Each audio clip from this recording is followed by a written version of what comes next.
Bismillahirrahmanirrahim. Assalamualaikum warahmatullahi wabarakatuh. Salam sejahtera untuk kita semua dan selamat pagi. Hari ini kita podcast lagi tepat di hari Jumat, rekaman podcastnya. Kemudian hari ini kita kedatangan tamu spesial, tetapi untuk di podcast tamu, tapi pada kenyataannya beliau adalah salah satu pegawai di Balai Litbang Agama Makassar. Hari ini kebetulan yang saya wawancarai yaitu host juga di Blam Corner. Kebetulan beliau adalah kelahiran Pindrang tanggal 13 Mei 1979. Beliau tidak mau disebutkan tahunnya, aduh mau kelihatan muda ya kali ya. Apa kabar hari ini, Kak Ibe? Alhamdulillah. Nama beliau adalah Bapak Ibrahim, tapi saya sering panggil Kak Ibe. Panggil Kak Ibe aja ya. Oke. Supaya lebih akrab. Sip. Oke. Kak Ibe, hari ini judul kita yaitu Advance ke Kota Ternate. Ngapain aja ke Kota Ternate, Kak Ibe? Oh ya, baik.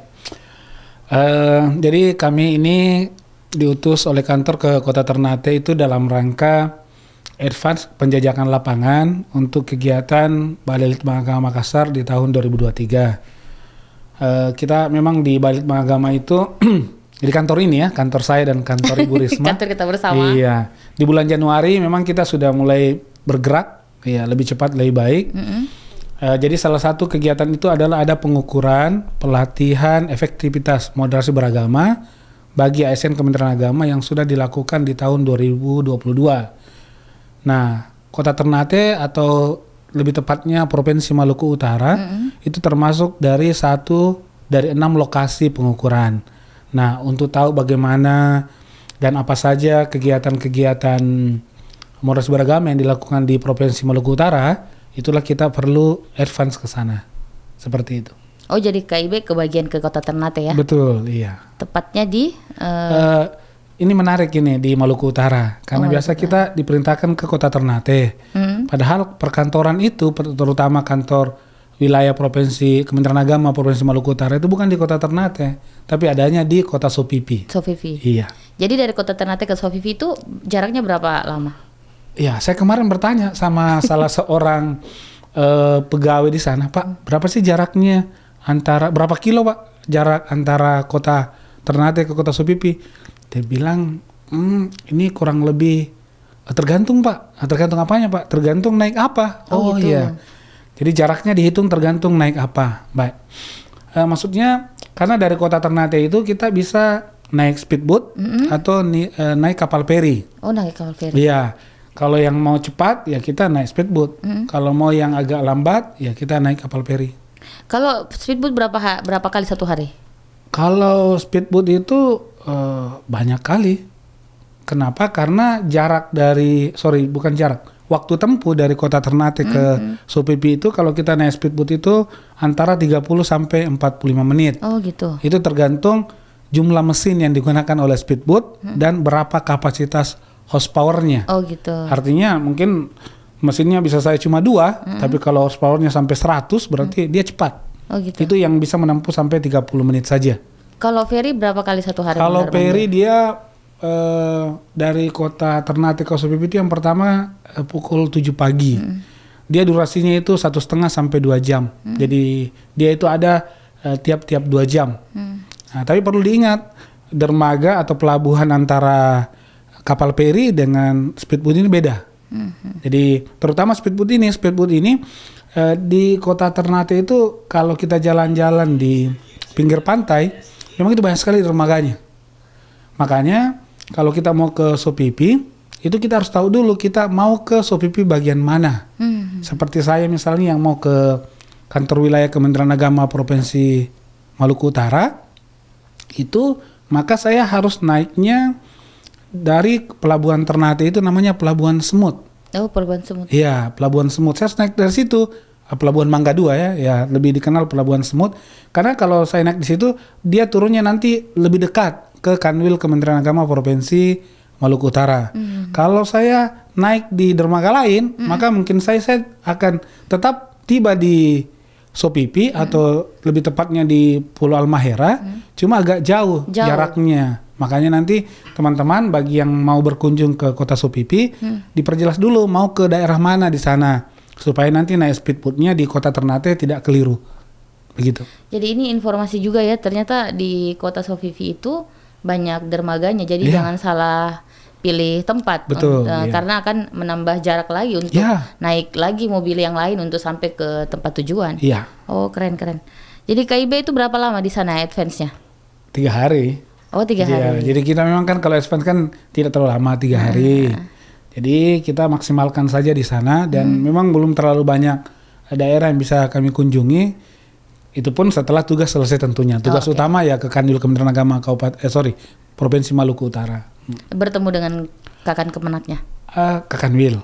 Ya.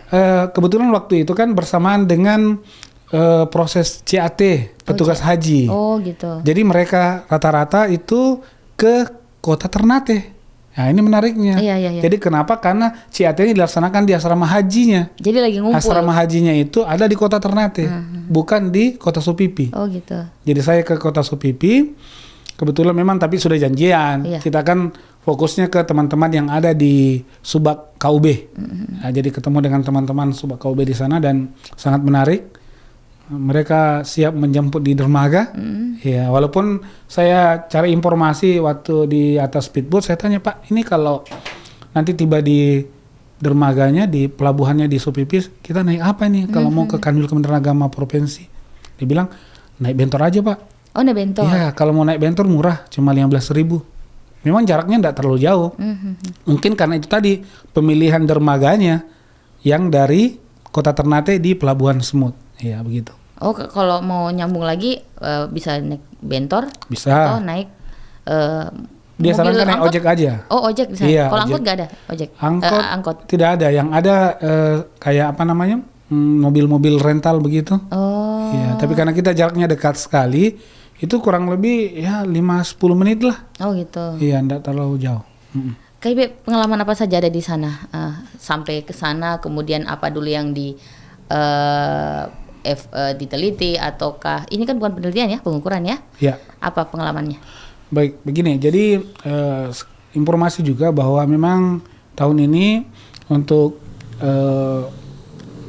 range 3 bulan pertama di tahun 2023 ini salah satu kegiatan dari kantor kita, ya, Ibu Risma juga tahu, yaitu pengukuran efektivitas pelatihan moderasi beragama.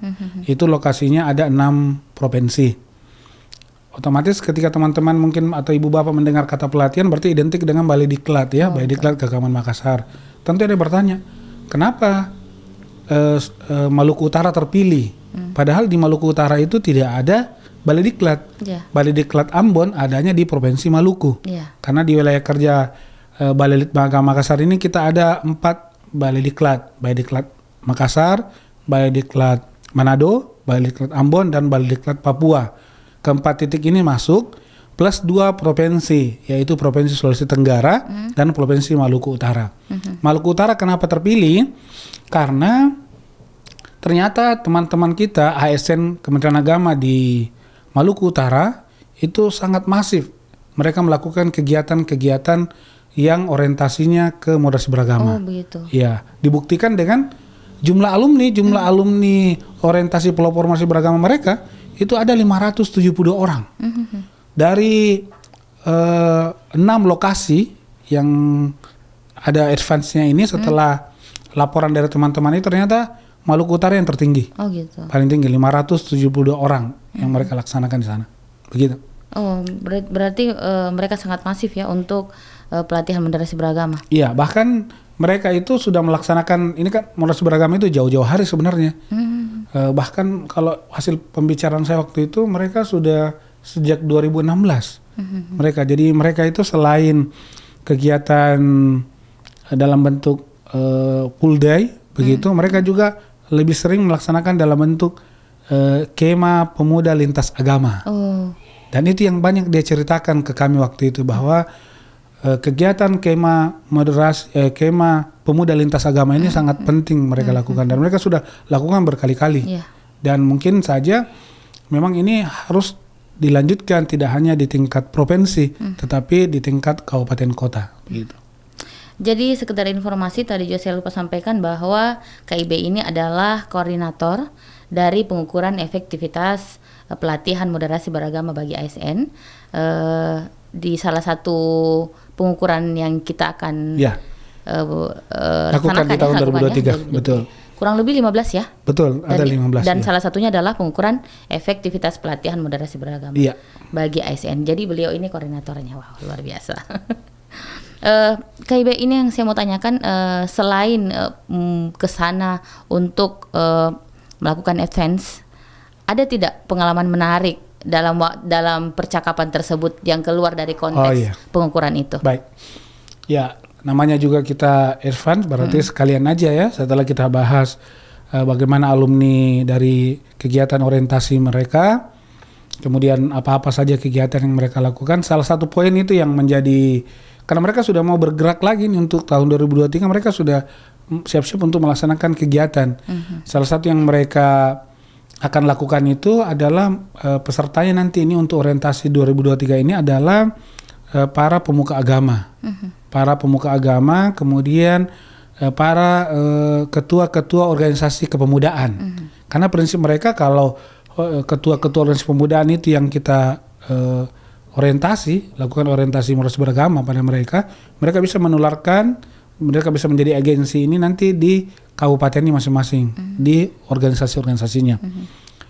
Termasuk mereka sebenarnya punya pandangan, jadi memang menarik mereka di sana. Mereka diakui memang kemarin kebetulan sebelum kami datang mereka ada kegiatan di Jakarta yang berbahas tentang moderasi beragama. Menurut informasi dari teman di KUB itu mereka urutan pertama loh. Oh gitu. Untuk kegiatan moderasi beragama di seluruh Indonesia.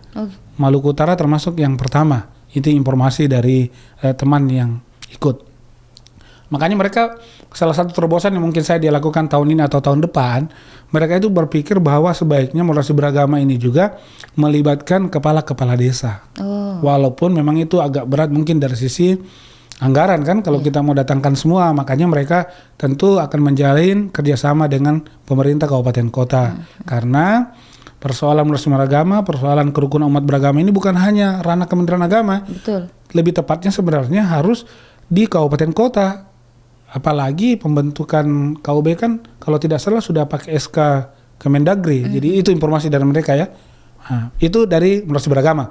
Nah, karena kebetulan kan kita ini sejalan dengan pengukuran pelatihan moderasi beragama ini kan ada juga pengukuran revitalisasi KUA. Maka kita bahaslah tentang KUA. Di poin ini ada yang menarik. Nah, karena KUA kan bisa dikatakan sebagai ujung tombak, garda terdepan ini layanan dari Kementerian Agama ke masyarakat. Itu kan makanya perlu direvitalisasi. Hal yang menarik, yang menantang di mereka karena salah seorang dari teman di sana yang menerima kami, kemudian menemani kami selanjutnya nanti jalan-jalan sekitar Sopi PC itu sebelum kembali ke Ternate, itu pernah di KUA. Dan dia ceritakan bahwa dia waktu di KUA itu ada satu kejadian, bukan kejadian sih, tapi hal yang terjadi lah di KUA, dan mungkin saya tidak hanya terjadi di Maluku Utara, bahwa ini kan keberadaan KUA kan diharapkan salah satunya adalah peristiwa nikah itu bisa dilaksanakan di KUA. Betul. Karena biasanya kan memang masyarakat mengenal KUA itu nanti kalau persoalan nikah rujuk ya. Nah, harapan kita kan prosesi akad nikah itu dilaksanakan di KUA. Tapi yang menarik di sana kata teman di Kanwil ini, pasangan yang datang ke KUA untuk menikah ya, untuk menyampaikan bahwa kami mau menikah, itu biasanya pasangan yang telah terjadi sesuatu dalam tanda kutip. Seperti itu. Jadi image masyarakat itu, jika ada pasangan yang menikah di KUA, berarti ada sesuatu yang terjadi sebelumnya. Itu tantangan dari teman-teman KUA di sana. Sehingga peristiwa nikah itu jarang terjadi di KUA, kecuali kalau itu tadi terjadi bagi pasangan yang sudah terjadi sesuatu. Nah, seperti itu. Nah, ya itulah tantangan dia. Itulah yang menarik memang, yang sama kemarin juga disampaikan di kegiatan kita yang KUA. Memang itu salah satu hal yang terjadi tidak hanya mungkin di Maluku Utara, mungkin terjadi di provinsi lain. Ya, seperti itu Ibu Risma ya. Resmi banget ya dipanggil Ibu ya. Kak Ibe, tadi ada yang menarik, ada 2 hal yang menarik yang saya tangkap tadi ya, masalah kepala desa. Memang betul sulit untuk menampung semua kepala desa untuk hal moderasi beragama. Kenapa? Karena mungkin faktor anggaran. Tetapi kalau saya bisa kasih saran, memang itu sangat penting.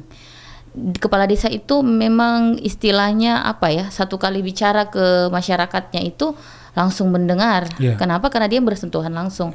Dan moderasi beragama itu memang harus dari akarnya dulu, tidak langsung ke kalangan elit. Karena pelaku utamanya yang gampang terprovokasi itu justru kalangan yang akar rumputnya itu. Dan yang kedua tadi yang menarik juga KIB, masalah KUA. Karena pengalaman juga saya pernah di KUA selama 3 tahun. Maksudnya pernah bekerja atau pernah nikah di KUA? Ada pernah, bukan menikah di KUA. Bekerja di KUA. Bekerja di KUA selama 3 tahun, kemudian pernah di Bimas juga selama 1 tahun. Pengalaman memang itu selama saya monitoring ke bawah, banyak orang yang mengira ketika menikah di KUA itu ada apa-apanya. Banyak sekali. Mungkin pertama faktornya kurang sosialisasi. Jadi ini kalau bisa kasih saran juga ke orang-orang KUA, teman-teman di KUA, teman-teman di KUA, kalau bisa buat konten lah atau apalah tentang KUA, tentang terus orang yang menikah di KUA itu mungkin bisa divideokan, lebih kreatif lagi, lebih menarik lagi supaya orang tidak beranggapan bahwa ada apa-apanya ini. Dan kalau bisa orang setempat istilahnya yang ibaratnya kayak tokoh masyarakat atau orang yang berada lah di kampung itu mungkin bisa jadi pelopor utama. Terus dibuatkan konten atau di video apalah begitu supaya tahu anaknya pejabat ini saja di sini anaknya kepala desa ini. Sementara orang KUA menuntut bahwa tolong dong menikah di sini, tapi anaknya sendiri menikah di rumah. Betul. Berarti orang bisa dimulai dari kepala KUA kepala KUA nanti kalau menikah anaknya dinikahkan saja di KUA. Dinikahkan saja di KUA. Atau pegawainya situ, penyuluhnya di situ, penghulunya di situ. Jangan menuntut masyarakat menikah di situ sementara kita sendiri tidak menikahkan anak kita di situ. Ini kayak kebalik ya? Apa? Saya yang jadi host, Ibu Risma yang jadi narasumber ya? Ini pengalaman, harus menginformasikan. Sudah lama sebenarnya terpendam. Ada tadi yang satu pertanyaan yang belum saya jawab ya? Yang apa saja yang dikunjungi? Apa saja yang dikunjungi? Karena waktunya tidak terlalu banyak. Jadi setelah selesai kegiatan waktu itu, kita silaturahmi. Kami pun sebenarnya sih mau diantar pulang. Cuma beliau, ayo kita lihat kantor kantor gubernur, kan begitu. Nah, di perjalanan ke kantor gubernur itulah, itu tiba-tiba kami melewati sebuah kawasan mangrove. Ya, kawasan mangrove itu di daerah Guraping namanya. Ternyata begitu kita parkir mau masuk terkunci. Terkunci, waduh, nggak bisa ini. Pas kita foto-foto aja depannya, begitu ternyata tiba-tiba ada mobil berhenti, turun. Ternyata mereka ini adalah bapak-bapak pejabat dari kehutanan Provinsi Maluku Utara yang sementara mau kunjungan. Ternyata kawasan itu baru-baru diperbaiki, direhab, jadi belum serah terima ceritanya dari pihak ketiga, makanya masih tertutup. Tapi kami diberi kesempatan untuk masuk. Menarik sekali. Di sana itu jaraknya sekitar 1 kilometer. Jadi sangat menarik. Jadi nanti kalau Ibu Risma ada waktu atau mungkin kebetulan ada teman-teman yang lain yang berkunjung ke Ternate, mampirlah di kawasan mangrove Guraping. Itu saja mungkin karena saya lihat itu di Facebooknya Kak Ibe ya. Aduh keren itu. Keren sekali. Jadi bekerja selesai, jalan-jalan juga kemudian bisa juga berwisata. Apa yang ada di daerah sana yang bisa kita sampaikan supaya orang-orang bisa datang, itu juga harus kita lakukan. Betul. Kenapa? Karena dari situlah mereka tahu. Dan itu wisata mangrove itu mahal. Mahalnya adalah karena tidak semua daerah ada. Betul. Itu adalah anugerah dari Tuhan Yang Maha Kuasa yang harus kita pelihara. Sekira begitu. Terus tadi juga itu tadi juga belum selesai Kak Ibe. Kalau masalah KUA tadi itu, kalau bisa tadi kepala desa itu penting. Kenapa jadi akar rumputnya itu penting dipelihara untuk moderasi beragama. Terus kalau bisa pelaminannya juga untuk kantor KUA. Kalau bisa pelaminannya lebih kreatif lagi, diperbaiki lagi, lebih bersih lagi, lebih indah lagi supaya orang mau menikah di situ. Baik. Terima kasih hari ini banyak sekali pengalaman. Saya seolah-olah belum ke Kota Ternate, tapi seolah-olah saya sudah ada di mangrove, seolah-olah saya sudah injak Sofifi, seolah-olah saya sudah ada di speedboat. Iya. Menarik sekali hari ini pembahasannya tentang Advance Kota Ternate selama 3 hari oleh KIB atau Pak Ibrahim. Kita akan ada lagi mungkin podcast selanjutnya yang lebih menarik lagi.